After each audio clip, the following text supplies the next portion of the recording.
Hello students, friends, audience and guides, how much better are you feeling today? I hope that everyone is fine.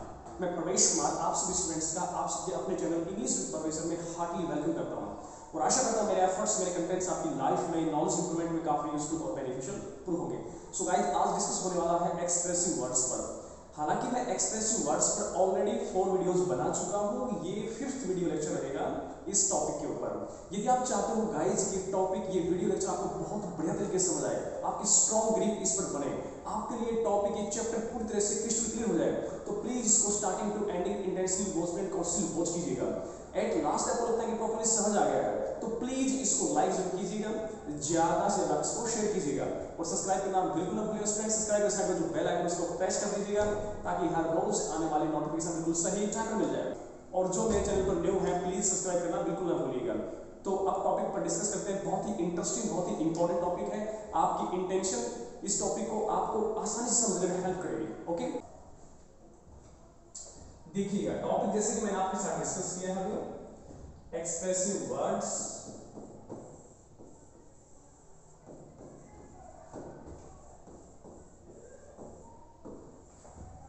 Expressive words ये बहुत ही important topic है, यानी कि usually हम अपनी daily life में जो कंपैरेटिवली सेंस के लिए जो कुछ शब्द यूज करते हैं, यानी कि कंपैरेटिवली वे से हम कुछ फ्रेजेस का प्रयोग करते हैं, यानी कि हम अपनी पर्सनैलिटी को किसी दूसरे की पर्सनैलिटी से कंपेयर करते हैं। सिंपली बात की जाए तो तुलनात्मक जो अभिव्यक्ति होती है उसके बारे में हम बात कर रहे हैं।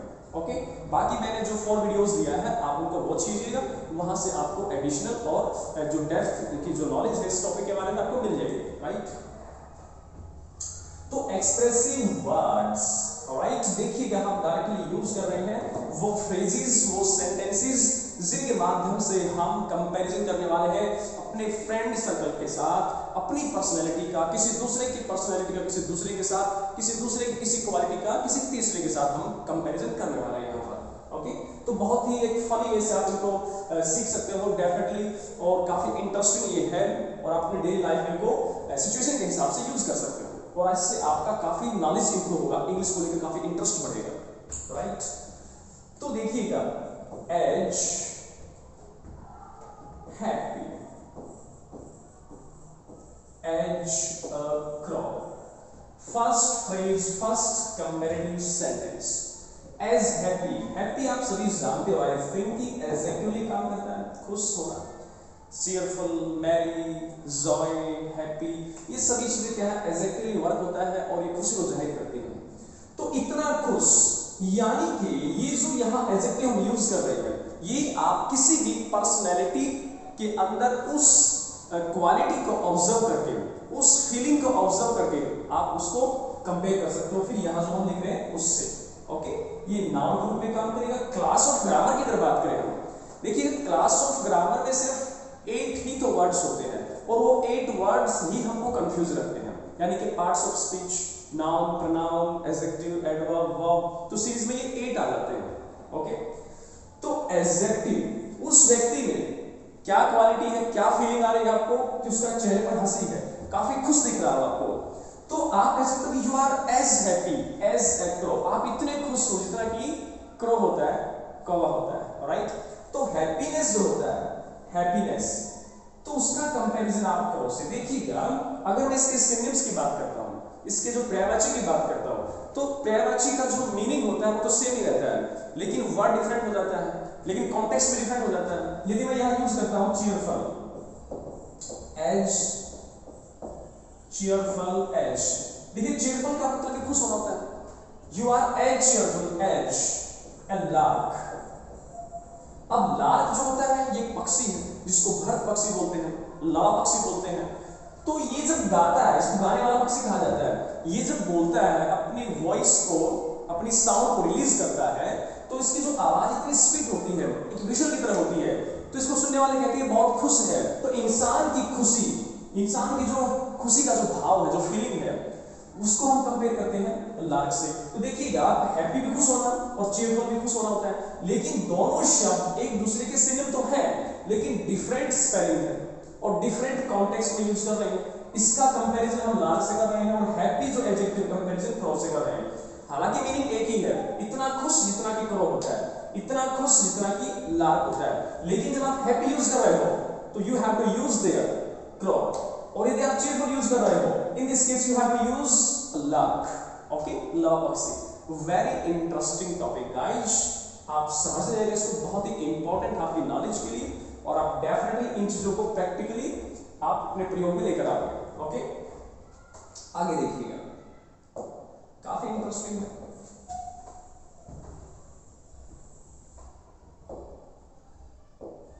एज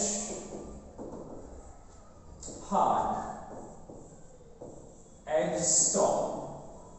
देखिएगा हार्डनेस, हार्डनेस, जब भी हम किसी एडजेक्टिव में नेस को ऐड करते हैं, प्रेफिक्स सफिक्स जो होता है, यानी कि यदि हम किसी रूट वर्ड में प्रेफिक्स यूज करते हैं, रूट वर्ड में सफिक्स यूज करते हैं, तो उसका मीनिंग टोटली डिफरेंट हो जाता है, यानी कि उसका क्लास ऑफ ग्रामर ही बदल जाता है। हार्ड होता है सॉफ्ट, और नेस मैंने यूज किया सफिक्स यहां पर, तो हार्ड एडजेक्टिव है, लेकिन नेस यूज करने से ये नाउन में कन्वर्ट हो जाता है।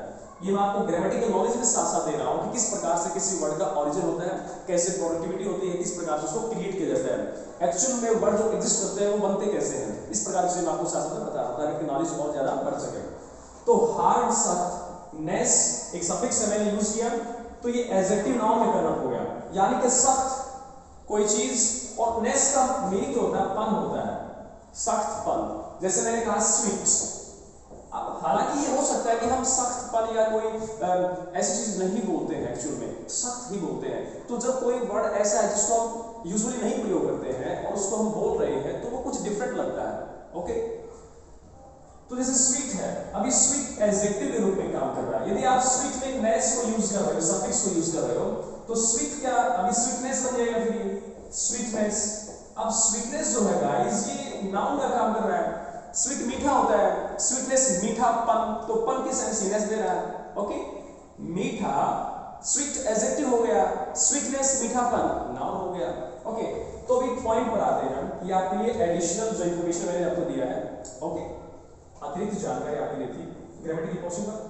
तो हार्ड, कोई चीज काफी सख्त है, देखिएगा कोई लिविंग ऑब्जेक्ट है या फिर नॉन लिविंग ऑब्जेक्ट है, आप उसके फिजिकल स्ट्रक्चर, उसके सरफेस को टच करते हो तो आपको काफी हार्डनेस फील होती है, काफी हार्ड, काफी टाइट लगता है वो। ओके, जब उसको प्रेस करते हो तो उसको श्रिंक नहीं होता है। ओके, तो आप उसको बोल सकते हो कि इट इज, यदि नॉन लिविंग थिंग है, it is as hard as stone. यदि लिविंग है और आप फनी वे से बात कर रहे हो, आपने अपने फ्रेंड सर्कल में अपने दोस्त को किसी को वैसे फिजिकली से टच किया स्किन पर, आपने कहा you are as hard as stone. देखिएगा फनी कैसे, ऐसा एक्चुअल होता नहीं है। ओके, तो आप किसी भी वस्तु को लेकर ये बात कर सकते हो, कोई भी लिविंग या non living object, okay, as you wish. तो कोई भी सख्त चीज है, आप उसको टच कीजिए और बोलिए कि it is as hard as stone. लेकिन ध्यान दीजिएगा, मेरा बताने का मतलब क्या है कि हार्डनेस का कंपैरिजन स्टोन से होता है। काफी सारी चीजें सख्त होती हैं, as hard as wall, as hard as brick, as hard as wooden furniture, you can say etcetera, बहुत सारी चीजें हैं। लेकिन हार्ड जो शब्द है, जो एडजेक्टिव है, इसमें अगर कंपैरिजन की आप बात करें, सिर्फ स्टोन से आप कंपैरिजन कर सकते हो, क्योंकि लैंग्वेज है गाइस, लैंग्वेज में पर्सनल जो परसेप्शन होता है, इंडिविजुअल परसेप्शन मैटर नहीं करता है, ये ऑलरेडी डिफाइन होती है कि हम इस एडजेक्टिव को किससे कंपेयर करें। ओके, इसमें हमारा जो पर्सनल परसेप्शन काम नहीं करता है, ये डिफाइन है। तो as hard as stone.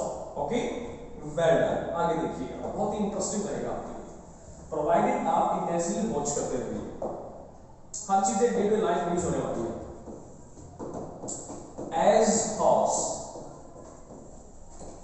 As a crow, horse adjectively use हो रहा है, एज ए क्रो। अब देखिए हैप्पीनेस के लिए भी हमने क्रो यूज किया था, इतना खुश जितना कि क्रो होता है। अब जो हॉर्स है, इसका तो हिंदी का बात करें तो ये होता है कर्कश, और यदि इसका इंग्लिश वर्ड डिफरेंट बात करें तो सर्वलिंग। जब किसी भी आपके फैमिली मेंबर्स, आपका फ्रेंडली सर्कल, आपके आसपास कोई भी व्यक्ति, कोई बच्चा, कोई भी एनिमल, कोई भी हो सकता है, तो यदि उसकी जो आवाज है, साउंड जो है, ये साउंड से रिलेट बात करता है। देखिए साउंड के बेस पर, वॉइस के बिहाफ पर, यदि आपको लगता है कि किसी भी व्यक्ति, किसी भी लिविंग जो ऑब्जेक्ट है, किसी भी पर्सनैलिटी का जो आवाज है वो नॉर्मल से कुछ डिफरेंट है, काफी रफ है, हार्श है। देखिए रफ एंड हार्श, यानी कि रफ भद्दा, हार्श कठोर, यानी कि एक प्रकार से सोर throat, you can say that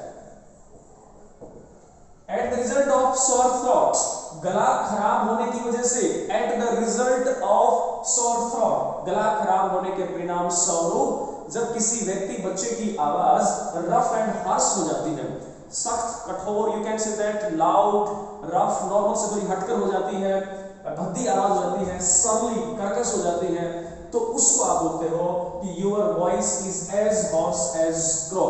okay, you are laughing, आप हंस रहे हो, एज हॉर्स एज क्रो, इतना भद्दा जितना कि क्रो हंसता है। ओके, तो गाइस इसको हम भद्दे की सेंस में यूज करते हैं। ओके, भद्दी आवाज, जैसे कि हॉर्स लाफ होता है, किसी की हंसी काफी ऊंची होती है, काफी लाउड होती है, काफी भद्दी होती है, रफ हार्श, तो हम बोल सकते हैं कि horse laugh, you are laughing as horse as crow, तो हंस रहे इतना भद्दा जितना कि क्रो हंसता है।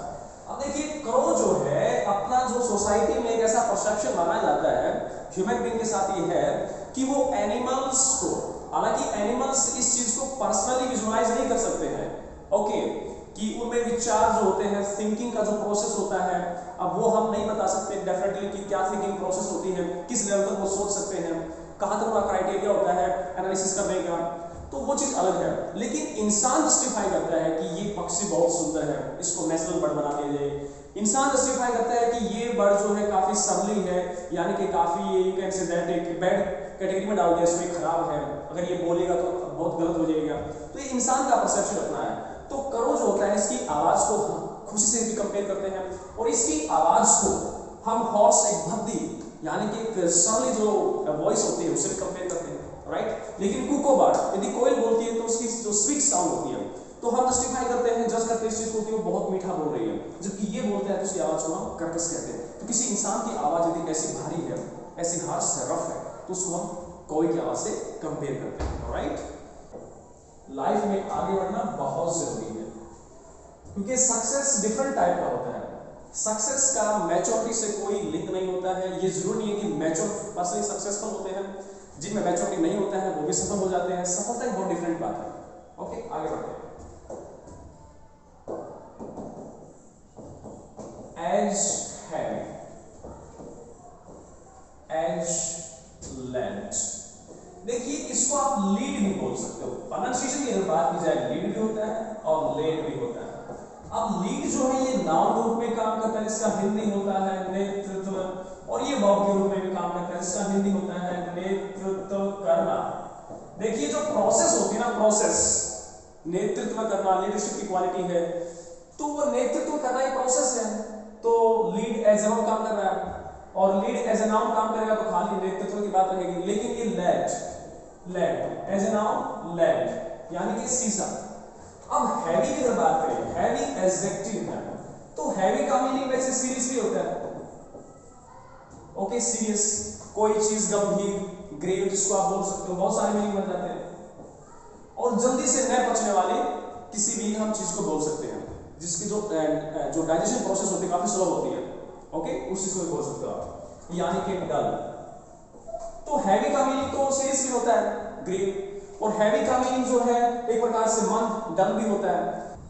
कोई भी ऑब्जेक्ट, ओके, जिसमें वेट ज्यादा होता है तो उसके वजन का आप कंपैरिजन लेड से करेंगे। माना जाता है कि लेड जो होता है वो काफी ज्यादा वजन होता है, उसके साइज, उसके आकार के हिसाब से उसका वेट जो है वो नॉर्मल से ज्यादा माना जाता है, क्योंकि जितना वो साइज में दिखता है उससे ज्यादा वेट उसका होता है। उतने ही साइज में जो बाकी मेटल्स होते हैं या फिर नॉन मेटल होते हैं वो उस साइज के हिसाब से उतना ही भार मिलता है जितना कि एस्टिमेटेड होता है। लेकिन लेड के अंदर उसके साइज के एस्टिमेट से ज्यादा भाग उसमें मिलता है, ठीक है। तो ये रहा आपका as heavy as lead, very simple. मैं आपको डिटेल इसलिए बता रहा हूं कि कोई डाउट ना रह जाए, फिर भी कमेंट बॉक्स की फैसिलिटी आपके पास है, शेयर कर सकते हैं। ओके, आगे बढ़ते हैं।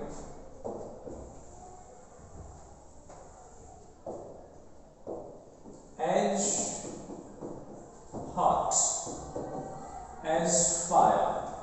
देखिए इसको हॉट नहीं बोलते हैं, हॉट नहीं होता है और हार्ट नहीं होता है, इसको आप बोलेंगे हॉट, यानी कि हाफ का साउंड होता है। कोई भी चीज टच करते हो आपको काफी वार्म फील होता है, काफी गर्म फील होती है।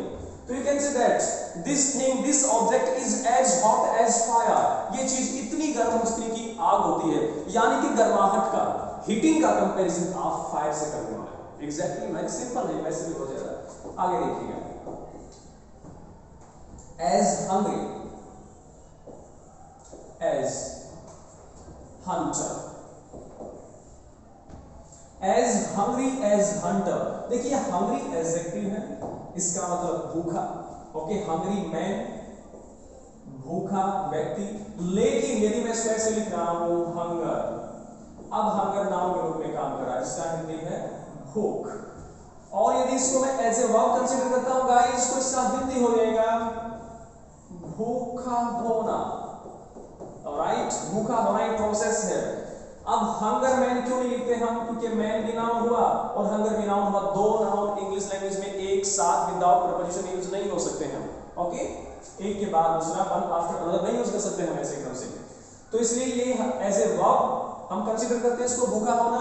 और यदि मैन नहीं है तो हंगर अपने आप में इन इटसेल्फ एक नाउन का काम करता है। हंगर नाउन है तो भूख, वर्ब है तो भूखा होना। हंग्री एडजेक्टिव है। तो मैं इससे रिलेटेड सारी बातें आपको बता ही रहा हूं ताकि आपको इस टॉपिक से हटकर भी नॉलेज मिलता रहे। As hungry as hunter, hunter शिकारी होता है। अब इससे रिलेटेड एक चीज और आती है, प्रे। प्रे वर्ब है गाइस, प्रे प्रार्थना करना। और यदि P R E Y pray लिख रहे हो तो ये एज ए नाउन और एज ए वर्ब अलग चीजें हैं। प्रे एज ए नाउन शिकार होता है, शिकार। ओके, और प्रे एज ए वर्ब शिकार करना।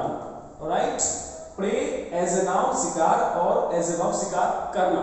और पी आर ए वाई ये सिर्फ वर्ब के रूप में होता है, इसका मतलब प्रार्थना करना, प्रे टू गॉड। ओके, तो एज हंग्री, कोई व्यक्ति पैसे का भूखा है, पढ़ाई का, हंगर ऑफ स्टडी, ठीक है, hunger of fruit, hunger of money, किसी भी चीज की भूख हो सकती है इंसान को।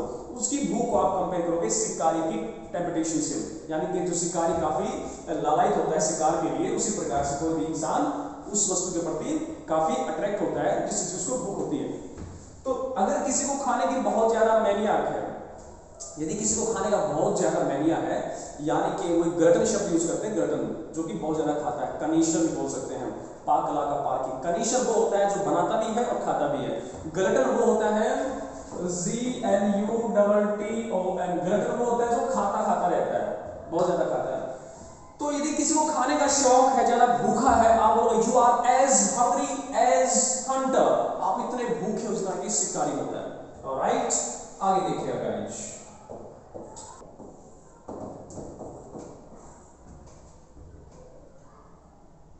As innocent as a Dove.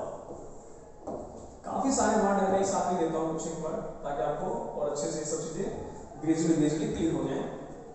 As light, as air, as loud, as thunder. देखिएगा, as innocent as a Dove.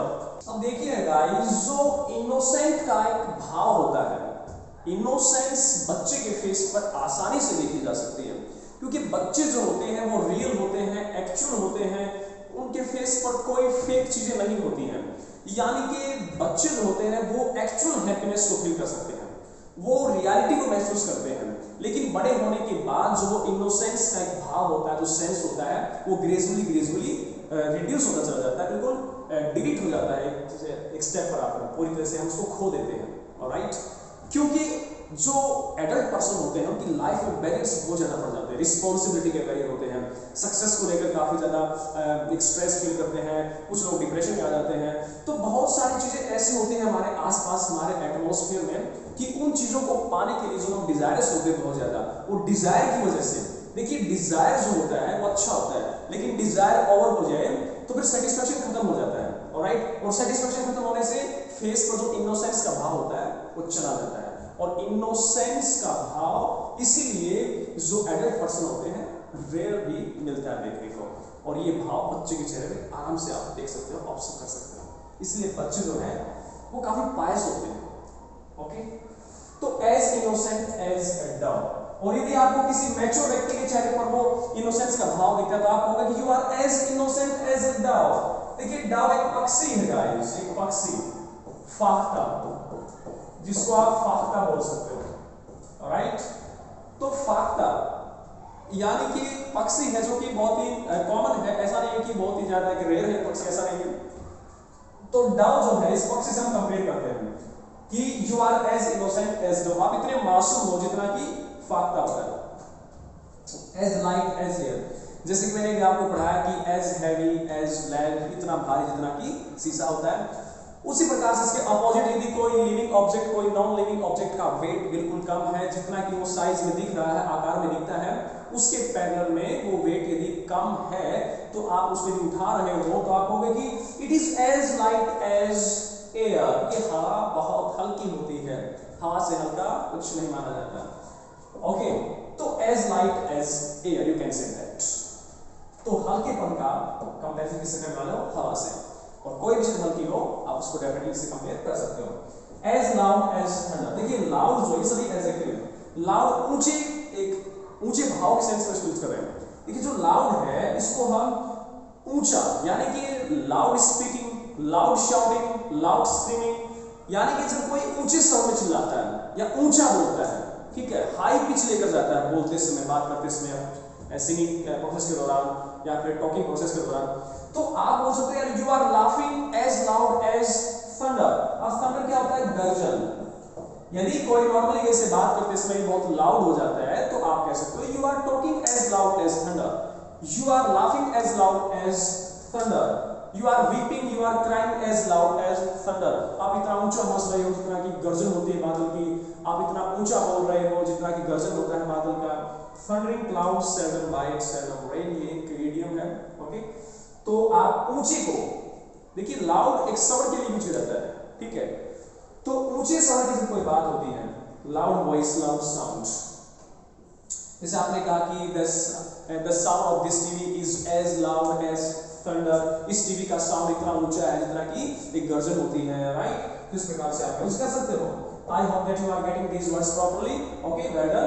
आगे देखिए गाइस, बहुत इंटरेस्टिंग टॉपिक है और उम्मीद करता हूं कि आपको समझ आ रहा है। फिर भी यदि कोई डाउट है गाइस तो आपके पास फैसिलिटी है कमेंट बॉक्स का, आप without any suspension, any problem, you can share your doubts in comment box. Exactly, okay. आगे देखिए, एज मैरी, एज क्रिकेट। आप देखिएगा क्रिकेट एक गेम नहीं है गाइस, क्रिकेट एक खेल तो है, आप सभी जानते हो, लेकिन क्रिकेट यहाँ मॉथ, यानी कि मॉथ पतंग का जिसको बोलते हैं, जो कीट पतंगे होते हैं, जिनको आप इंसेक्ट्स, वॉर्म, मिजेज, इस प्रकार से आप इनको बोल सकते हो, यानी कि जो कीट पतंगों की कैटेगरी में आते हैं, इंसेक्ट वॉर्म कैटेगरी में आते हैं। तो क्रिकेट का मीनिंग की बात करें तो झिंगुर होता है, झिंगुर, राइट। तो ये होता है गाइस झिंगुर। ओके, बीटल ये इसी कैटेगरी में आता है, बीटल भंवरा होता है। ग्रास हॉपर, जिसको आप टीडी बोल सकते हो। तो ये सभी एक दूसरे के सिमिलर हैं। तो क्रिकेट, मैरी का हिंदी खुश होता है, खुश। अब मैंने क्रिकेट से रिलेटेड आपको तकरीबन चीजें बता दी हैं। ओके, ऑप्टिमम में लेके चलता हूं हर चीज को, जितनी आपको जानकारी हो सके उतना ज्यादा अच्छा रहेगा। तो मॉथ, इंसेक्ट, वॉर्म, मिजेज, ये सब कीट पतंगे होते हैं, ऑलराइट। तो क्रिकेट जो है वो एक झिंगुर है, मॉथ है, कीट पतंगे में काउंट होता है, शरीर में आता है। बीटल भंवरा, ग्रास हॉपर, कीड़ा या कीड़ी बोल सकते हो। तो एज मैरी एज क्रिकेट, अब खुशी की बात हो गई। देखिए हैप्पी से मैंने वर्ड यूज किया था, तो वहां मैंने क्रो से कंपेयर किया था, इतना खुश जितना कि क्रो होता है। फिर मैंने चीयरफुल आपको बताया कि एज चीयरफुल एज लार्क, एक लार्क पक्षी होता है, यदि चीयरफुल यूज करें तो लार्क पक्षी आप लिखोगे फिर कंपैरिजन में।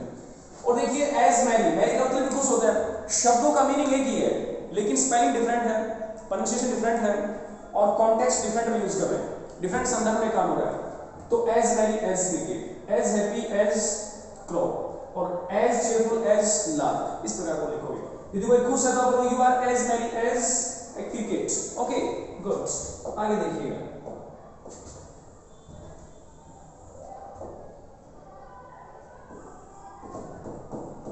एज निमल, एज, देखिए निमल होता है फास्ट, स्मार्ट, शार्प, ये सारे मीनिंग इसी के लिए हैं, क्लेवर, विगरस। देखिएगा हिंदी की बात करें, तेज, चतुर, चालाक, फुर्तीला, चुस्त, ये सारे शब्द इसके लिए बनते हैं, निमल के लिए। अब अगर किसी व्यक्ति में इतनी क्वालिटी है, वो चालाक भी है, चतुर है, काफी स्मार्ट, फुर्तीला, चुस्त है, एक्टिव हो ज्यादा है, काफी तेज है पढ़ाई में, हर चीज में, फिजिकल एक्टिविटी में, तो आप बोल सकते हैं you are as nimble as squirrel. Squirrel गिलहरी होता है। अब गिलहरी से आप उसको कंपेयर करने वाले जिसमें क्वालिटीज हैं fast, smart, sharp, clever, vigorous. Vigorous का मतलब होता है गाइस जो काफी चुस्त होते हैं, ठीक है, काफी एक्टिव होते हैं। ओके, ये सभी एक दूसरे के सिनोनिम के रूप में काम कर रहे हैं। स्मार्ट है, विगरस है, ओके, फास्ट और शार्प एक कैटेगरी में काम कर रहे हैं। तेज है, काफी शार्प है, और विगरस है, काफी जोश है उसके अंदर, ठीक है, काफी एक्साइटेड रहता है। तो ये सारी क्वालिटी जिसमें आ जाती है उसको निमल आप कहोगे। एंड बी कॉम्बिनेशन में वैसे बी साइलेंट होता है, लेकिन यहाँ बी साइलेंट नहीं है। एज निमल एज स्क्विरल, कोई आपका दोस्त, फ्रेंड सर्कल, आप लोग you are as nimble as squirrel. Okay, आगे बढ़ते हैं।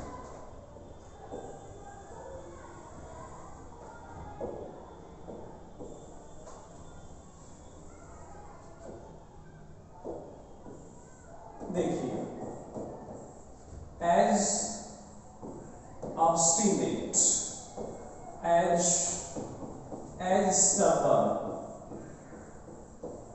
as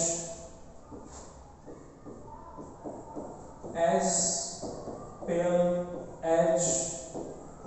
as proud, as। अब देखिए गाइस, obstinate मतलब होता है जिद करना, रेजोल्यूट होना, फर्म हो जाना। देखिए किसी डेस्टिनेशन को लेकर, किसी टारगेट ऑब्जेक्ट को लेकर, गोल को लेकर यदि कोई रेजोल्यूट हो जाता है, दृढ़ संकल्प रखता है, फर्म हो जाता है, वो चीज अलग है। लेकिन ऑब्स्टिनेट जो होता है, जिद करना। स्टबर्न का मतलब ये होता है जिद करना। जिद पॉजिटिव वे से भी हो सकती है, जिद नेगेटिव वे से भी हो सकती है, क्योंकि हर कोई जो काम हो रहा है वो पॉजिटिव भी हो सकता है, नेगेटिव भी हो सकता है, बशर्ते प्रोवाइडेड आपका जो एटीट्यूड है, जो आपका नजरिया है देखने का, वो पॉजिटिव होना चाहिए। क्योंकि अक्सर हमारी परेशानी ये नहीं है कि हम क्या सोच रहे हैं, फिर दूसरा क्या सोच रहा है। सबसे बड़ी परेशानी ये है कि हमारे जो ओपिनियन है, हमारे जो थॉट, विचार जो आ रहे हैं, वो विचार जो है उन पर हम किस हद तक कंट्रोल कर पाते हैं। जैसे हमारे विचार होंगे वैसे हमारे एक्शन होने वाले हैं, क्योंकि विचारों के भाव पर ही हम कार्य करते हैं। तो जितने अच्छे विचार होंगे उतने पॉजिटिव होंगे। हम दूसरों को चेंज करने की कोशिश करते हैं कि मेरी सबसे बड़ी प्रॉब्लम ये है कि वो सामने वाला बदल जाए तो मैं ठीक हो जाऊंगा, लेकिन दूसरों को चेंज करते करते इंसान काफी परेशान हो जाता है। क्यों ना हमें अपने आप को बदल लेना चाहिए। यदि हम अपना दूसरे को देखने का नजरिया बदल देते हैं तो डेफिनेटली एवरीथिंग इज फाइन, सब कुछ अच्छा ही है फिर। ओके, तो जिद से रिलेटेड बात हो रही है। तो एज, यदि कोई व्यक्ति काफी जिद्दी है तो आप क्या कहोगे, you are as obstinate as, you are as stubborn as, दोनों का मीनिंग एक ही है। तो एनिमल है म्यूल। हमारे पास इस सिचुएशन को क्लैरिफाई करने के लिए एक एनिमल है जिसको हम म्यूल कहेंगे। As obstinate as mule, Hindi में खच्चर बोलते हैं इसको। इतना जिद्दी जितना कि म्यूल होता है, खच्चर होता है, इतना जिद्दी जितना कि म्यूल, दोनों ही वर्ड का मीनिंग जिद्दी है, और दोनों ही सेंस में हम यहाँ कंपैरेटिवली जो यूज कर रहे हैं म्यूल यूज कर रहे हैं। ओके, एज पेयर, पीला। देखिए कोई भी लिविंग ऑब्जेक्ट, कोई भी नॉन लिविंग ऑब्जेक्ट, यदि उसको आप कलर के हिसाब से जज कर रहे हो और उसमें आपको कलर जो है पेल, पेल होता है हल्का पीला, येलो, पीला, पेलनेस, जो पेल है ये एडजेक्टिव है। अब एडजेक्टिव में नेस यूज किया तो ये नाउन बन गया, पेलनेस, पीलापन। यदि किसी वस्तु में आपको पीलापन दिखाई देता है तो आप उस पीलापन को कंपेयर कर सकते हो कि the paleness of this thing, the paleness of this thing is as pale as death, death. देखिए पीलापन इस वस्तु का इतना पीला है जितना कि मृत्यु होता है, ऐसा बोल सकते हो this thing is as pale as death, ये वस्तु इतनी पीली है जितना कि मृत्यु।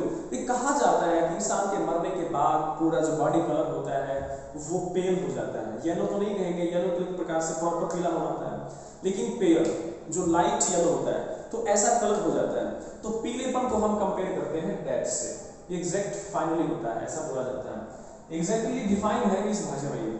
तो as as death, as proud as. देखिए जो प्राउड है ये प्राउड एडजेक्टिवली काम कर रहा है, एडजेक्टिवली, और प्राउड का हिंदी हो जाएगा अभिमान। कोई व्यक्ति अभिमानी है, अभिमानी व्यक्ति, ओके, या फिर घमंडी व्यक्ति, क्योंकि एडजेक्टिव जो होता है, एडजेक्टिव वो हमेशा नाउन की रिक्वायरमेंट रखता है। अब मैं अगर लिख रहा हूं अभिमान, तो अभिमान तो नाउन हो जाएगा। अभिमान व्यक्ति, बोलने में गलत लग रहा है, अभिमानी व्यक्ति, तो एडजेक्टिव वो होता है जिसको यूज करने के बाद नाउन की रिक्वायरमेंट बनती है कि नाउन लिखा जाए, ओके। लेकिन यदि मैं प्राइड लिख रहा हूं, प्राइड, प्राइड गाइस नाउन भी है और प्राइड वर्ब भी है। प्राइड यदि नाउन है तो गर्व, घमंड, अभिमान, ये सभी शब्द आप यूज कर सकते हो। यदि प्राइड वर्ब है तो अभिमान करना, घमंड करना, गर्व करना प्रोसेस में आ जाएगा। और याद रखिएगा प्राइड नाउन और वर्ब दोनों का काम करता है, प्राउड खाली एडजेक्टिव है। तो he is feeling as proud, he is feeling, वह महसूस कर रहा है एज प्राउड, इतना गर्व, इतना अभिमान, या इतना वो अभिमानी व्यक्ति है, तो he is feeling as proud as. अब कंपेयर किससे करेंगे, सबसे इंपॉर्टेंट चीज है पीकॉक, मोर। देखिए पक्षियों में सबसे श्रेष्ठ, सबसे ज्यादा ग्लोरी मानी जाती है मोर की। हालांकि पक्षियों को नहीं पता होता कि मुझे ये जो ह्यूमन बीइंग है किस कैटेगरी में डाल रहे हैं, ओके। वो कैसा सोचते हैं, कैसा समझते हैं, एक डिफरेंट बात है।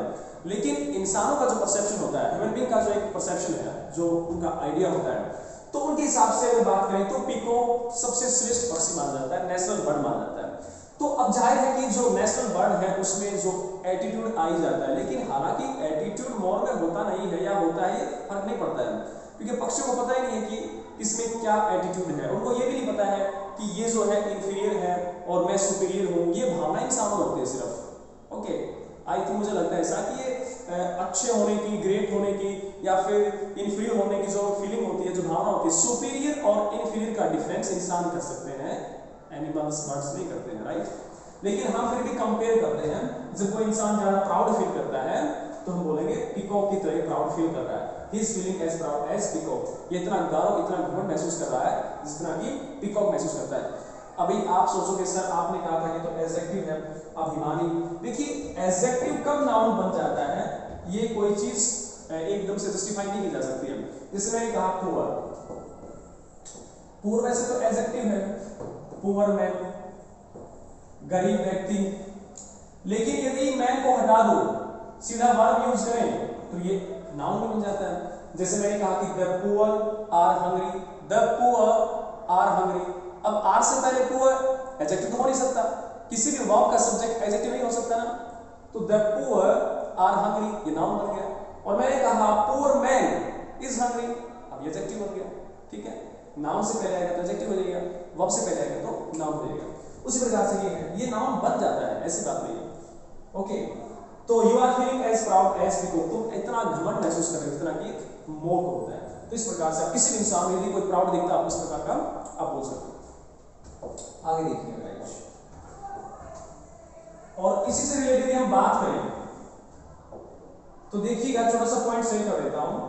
Pride in and proud of, pride के बाद एडजेक्टिव इन है, प्राउड के बाद एडजेक्टिव ऑफ है, ओके। तो देखिएगा इनका यूज और हिंदी किस प्रकार से डिफरेंट बनता है। प्राइड इन होता है गर्व होना, और प्राउड ऑफ होता है गर्व करना, ऑलराइट। दोनों ही केस में हम इनको वर्ब के रूप में यूज नहीं करने वाले हैं। फॉर एग्जांपल बात करें, जैसे मैंने कहा she takes pride in her beauty, यहां टेक वर्ब के रूप में काम हो रहा है। सी टेक्स प्राइड, यानी कि प्राइड इन गर्व होना, उसे गर्व है हर ब्यूटी अपनी सुंदरता पर। अब जो टेक है वर्ब स्टूडेंट्स यहां पर, ये गेट के रूप में, जैसे गेट होता है, मेक होता है, ओके। इनके बहुत सारे डिफरेंट मीनिंग होते हैं। टेक का मतलब लेना भी होता है, ऑलराइट, और यहां टेक का मतलब एक प्रकार से प्राइड इन के मीनिंग को पूरा करने के लिए यूज हो रहा है कि सी टेक्स प्राइड इन, वह गर्व महसूस करती है। सी टेक्स वह लेती है। देखिए लेने की सेंस यहां पर बन नहीं रही है, लेकिन जो टेक्स है वो उसके गर्व होने की जो प्रोसेस है, जो सेंस है, उसको पूरा कर रहा है। ओके, जैसे हैव होता है तो हैव का मीनिंग रखना भी होता है, हैव का मीनिंग खाना भी होता है। ओके, तो इस प्रकार से टेक जो वर्ब है यहाँ पर, ये प्राइड इन की सेंस को पूरा कर रही है। तो प्राइड इन यानी कि गर्व होना, सी टेक्स प्राइड इन। आप ऐसा नहीं बोल सकते she pride in her beauty, she takes pride in her beauty, कि उसको अपनी सुंदरता पर काफी गर्व है। और यदि प्राउड ऑफ की बात है तो आप ऐसा लिख सकते हो कि you are proud of your wisdom. You are, देखिए यहां पर बी की जो फॉर्म है, इज़ जो बी की फॉर्म है, फर्स्ट फॉर्म है, तो यहां आर जो है मेन वर्ब है, आर मेन वर्ब के रूप में काम कर रहा है। जहां कोई दूसरा वर्ब होता नहीं है तो मेन वर्ब के रूप में काम फिर आपका बी का फॉर्म करेगा। ठीक है, हैज हैव है वो अलग बात है, ये बी की फर्स्ट फॉर्म है, बी का सेकंड फॉर्म पॉसिबल होता है, ये वर्ब का टॉपिक अलग चीज है। तो ये प्राउड जो है ये एडजेक्टिवली काम कर ही रहा है। तो you are proud of your wisdom, तुम्हें अपने बुद्धिमत्ता पर काफी गर्व है। तो प्राइड इन गर्व होना, प्राउड ऑफ गर्व करना, ये दो अलग अलग से, देखिए कहने का भाव तो एक ही है, गर्व करना या गर्व होना। ओके, लेकिन थोड़ा सा इनमें माइनर डिफरेंस आ जाता है। तो ये टॉपिक से रिलेटेड से मैंने आपको बता दिया। आगे बढ़िए, काफी इंटरेस्टिंग टॉपिक है। As quick as thought. देखिए क्विक अचानक, सडन, एकदम से, यानी कि इंस्टेंट। कोई चीज इमीडिएटली होती है, इंस्टेंट होती है, तो आप उसके लिए क्विक यूज करते हो। जैसे कि आप देखिए विचार जो दिमाग में आते हैं, तो विचार की जो प्रोसेस होती है हम उसको ऑब्जर्व नहीं कर सकते हैं। उस प्रोसेस की जो कमिंग एंड गोइंग प्रोसेस जो चल रही है उसको हम देख नहीं सकते हैं, समझ नहीं सकते हैं कि विचार अब आ रहा है, अब विचार जा रहा है। ये प्रोसेस इतनी स्लो नहीं होती है, ये प्रोसेस एकदम से इंस्टेंट होती है, जस्ट होती है, सडन होती है। तो इसलिए हम क्विक को कंपेयर करते हैं थॉट से, कि इतना अचानक यदि कोई आ रहा है, जा रहा है, जैसे आपने कहा कि you have come here as quick as thought, तुम यहां आ चुके हो इतने एकदम से, यानी कि एकदम से अचानक, जितना कि विचार दिमाग में आता है। अब विचार आते समय क्या कोई टाइम लगता है कि कब विचार आ रहा है? विचार आ रहा है, आपको महसूस होता है कि विचार आ रहा है? नहीं, तो इंस्टेंट वो चीज आती है माइंड के अंदर। आगे देखिए, एज रेड एज ब्लड। देखिए कोई वस्तु रेड है, कोई भी ऑब्जेक्ट लिविंग है नॉन लिविंग है, वो आप पर डिपेंड करता है आप किसके बारे में यूज कर रहे हो। तो कोई भी चीज के अंदर रेड है तो आप बोल सकते हो कि this thing is as red as blood, ये वस्तु इतनी लाल है जितना कि खून होता है। अब देखिए रेड के अंदर टोमेटो होता है, you can say that carrot होता है एंड एप्पल होता है, बहुत सारे फ्रूट मिल जाएंगे आपको, ठीक है, लेकिन हम सिर्फ ब्लड से यूज कर रहे हैं, ब्लड से कंपेयर कर रहे हैं। ओके, तो कोई वस्तु यदि कलर में रेड है तो आप उसको कंपेयर कैसे करने वाले हो? ब्लड से, कि it is as red as blood. Well done. Okay, आगे देखिए, as regular, as round, as। देखिए कोई चीज रेगुलर है, नियमित है, पंक्चुअल है पूरी तरह से, तो आप उसको कंपेयर करोगे क्लॉक वर्क से। देखिए घड़े का जो काम होता है, क्लॉक का जो काम होता है वो रेगुलर होता है, यानी कि जितने टाइम पर घड़े में जो टाइम आज हो रहा है उतना ही कल होगा, उतना ही उसके आज बाद होगा, पहले होगा। यानी कि जो क्लॉक वर्क जितना रेगुलर होता है, जितना नियमित पंक्चुअलिटी के साथ काम होता है क्लॉक के अंदर, उतना ही यदि कोई व्यक्ति काम कर रहा है तो उसकी रेगुलरिटी को, किसी इंसान की रेगुलरिटी को आप क्लॉक वर्क की रेगुलरिटी से कंपेयर कर सकते हो। जैसे आपका कोई दोस्त है, फैमिली मेंबर है, वो अपने काम के प्रति बहुत रेगुलर है, तो आप बोलोगे कि you are as regular in your work, you are as regular in your work as clock work. तुम अपने काम में इतने नियमित हो, इतने पंक्चुअल हो जितना कि क्लॉक वर्क होता है। एज राउंड एज बॉल, जो चीज राउंड होती है वो परफेक्ट होती है, उसके लिए हमें कोई एडजेक्टिव यूज करने की जरूरत नहीं होती। जैसे मैंने कहा कि द मोस्ट राउंड, ऐसा नहीं बोल सकते, राउंड ऑलरेडी परफेक्ट है वो चीज। तो एज राउंड एज, जब कोई चीज शेप में राउंड है तो उसको कंपेयर कैसे करेंगे हम? बॉल से, गेंद से कंपेयर करने वाले हैं। वैसे जो राउंड शेप होती है वो बहुत सारी चीजें होती है, लेकिन आप सिर्फ बॉल से उसको कंपेयर करो क्योंकि डिफाइन चाहिए। कोई वस्तु हो सकती है, आप बोलोगे कि this thing is as round as ball. Okay, तो ये था स्टूडेंट्स आज का टॉपिक। आशा करता हूं समझ आ गया होगा। फिर भी कोई डाउट है तो कमेंट बॉक्स में आप चेक कर सकते हो। आज इस वीडियो में इतना ही, मिलते हैं नेक्स्ट वीडियो में, तब तक के लिए thanks for watching this video, thank you very much, keep studying, keep enjoying, bye guys and best of luck.